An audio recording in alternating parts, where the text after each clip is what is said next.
We talked a little bit earlier in the show about the Ball family at UCLA. The dad's getting all this hype, and I thought it was entertaining for the first couple days, maybe the first week, but it's just too much for me now. ESPN's talking about it every day.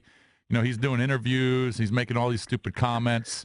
I heard Vital just killing him over the weekend, saying he's putting way too much pressure on his kids. What's your take on that whole deal, that whole family? Yeah, it's unfortunate. The father he's over the top. I'm sure he means well, for his son, but too much, you know what I mean? And the young man's handling it well, but it just too much. It hurts his son. I thought he handled it pretty well, but you can't keep doing it. Better than Steph Curry, he's better than this. Come on, let the young man be a young man. Now the father's way over the top. I think it's unfortunate. I agree with you. First couple of times it was amusing, but after a while you get sick of him open his mouth. Right.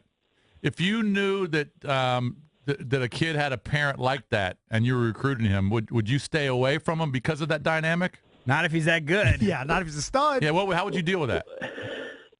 Well, I would say, is the young man better than the father's problems? And I say yes. The young man is unbelievable. Yeah. So right. if somebody's better than their problems, that's my philosophy. So you if you're just better deal than with your it. problems, I'll deal with it. Yeah. Right. And he is certainly better than his problems. I mean, he turned UCLA around. As you know, UCLA had a losing record last season. And this year, they had a great season, get to the Sweet 16, and, had a chance to get to the Final Four. Yeah. Now, when's the next one coming in? Next year? The next Ball kid? I'm not sure when. I know he's got a couple of other sons. I'm not sure exactly when. I'm not sure if he's a I think he's a junior. Or He's only a junior? I think so he's too. A junior. Yeah. Pretty sure.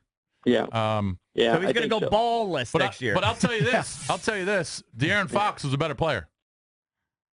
I agree. Fox is unbelievable. He opened my eyes. I know he was terrific, but he played better. He 39 points in that game. He was off the charts. Yeah. He was awesome.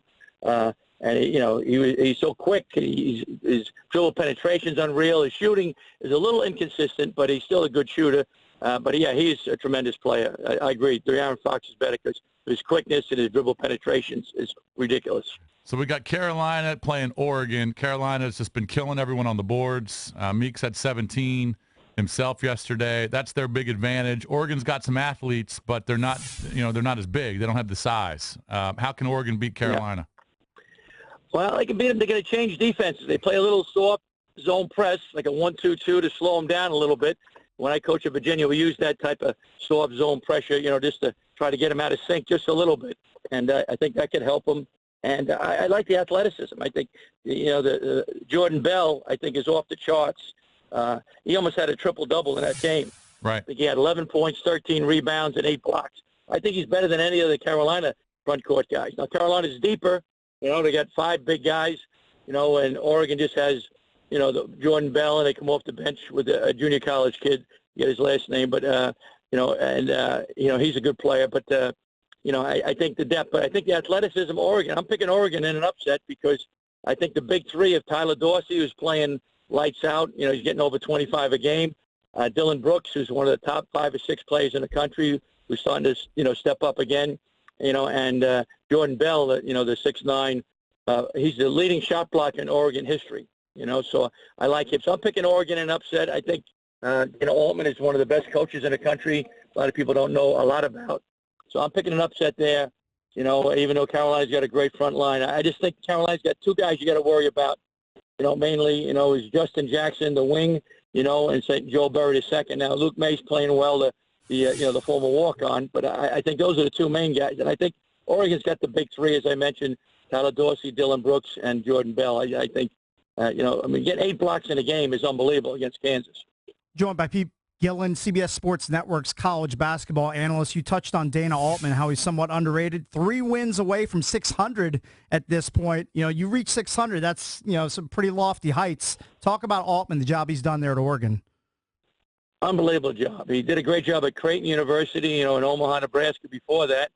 Got him to the tournament. Usually he got knocked out first round because they had to play a powerhouse. And he continued at Oregon. He's just fundamentally sound. Good coach, good game coach, teaches the fundamentals. He's got a nice demeanor with the players. He's not ripping their heads off. You know what I mean? He's coaching them, but he's relating to the players well. And I think he's a tremendous coach. He's got good athletes. I think that, they're more athletic than Carolina. Carolina is bigger, but I think, the athletes on Oregon are better. And, they're missing Chris Bouchard, 6'10", years ago. But Jordan Bell, big 6'9" guy, he's a junior, he stepped his game up, when Bouchard went down. So that's been a positive byproduct out of a negative situation. Coach, what was your thought on Georgetown letting Coach JT3 go? And, is that something that had to happen? Do you believe he needed another year? How tough was that for Georgetown to do that? And then what about a replacement? You have any names for us? Yeah. Well, it's a tough thing to do because obviously, Dad, John Thompson, was a legend there, a Hall of Fame figure, and his son was a good coach, but, a couple of bad years. Last year losing record, this year losing record. Georgetown was one of the top, 10 to 15 programs in the country. Now it's an afterthought, and I think it had to happen. Next year's recruiting class at Georgetown, my understanding wasn't really great, so it was going to be a big change. So I think, sadly, it had to happen.